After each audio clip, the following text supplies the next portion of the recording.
This channel does not promote any violent, harmful, or illegal activities. All content provided by this channel is meant for an educational purpose only. আজ দিল্লিতে বৈঠকে তৃণমূলের সংসদীয় দল।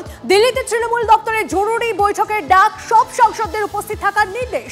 কথা বলবো এই নিয়ে আমাদের প্রতিনিধি জ্যোতির্ময় আমাদের সঙ্গে রয়েছেন। জ্যোতির্ময়, আজ কোন কোন বিষয়ে আলোচনার সম্ভাবনা রয়েছে এবং এই বৈঠক কতটা তাৎপর্যপূর্ণ?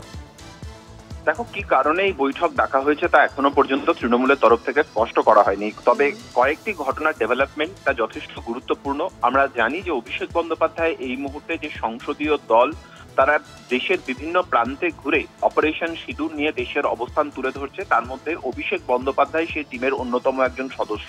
তার বক্তব্য আমরা ইতিমধ্যেই দর্শকদের শুনিয়েছি। দ্বিতীয়ত, তৃণমূল কংগ্রেসের নেতৃত্বের একটি প্রতিনিধি দল তারা সীমান্ত এলাকায় ঘুরে বেড়াচ্ছে।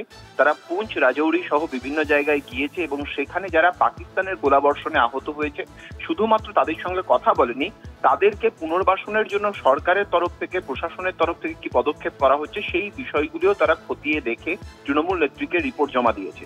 তৃতীয়ত যে বিষয়টি গুরুত্বপূর্ণ, কলকাতায় বসে তৃণমূল নেত্রী মমতা বন্দ্যোপাধ্যায় তিনি নিজে দাবি করেছেন যে সংসদে স্পেশাল সেশন ডাকতে হবে এই আপৎকালীন পরিস্থিতিতে। ফলত আজকের এই বৈঠকে সংসদের স্পেশাল সেশন ডাকা নিয়ে তৃণমূল আলাদা করে কোনো পদক্ষেপ করে কিনা আমাদের নজর যেমন সেদিকে থাকবে, তার পাশাপাশি আরো দুটি বিষয় রয়েছে।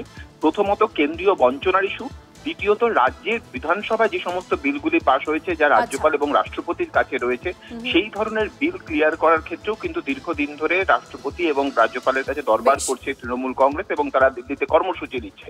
ফলত সেই বিষয়ে কোনো আলোচনা হয় কিনা আমাদের নজর সেদিকেও থাকবে। ধন্যবাদ জ্যোতির্ময়।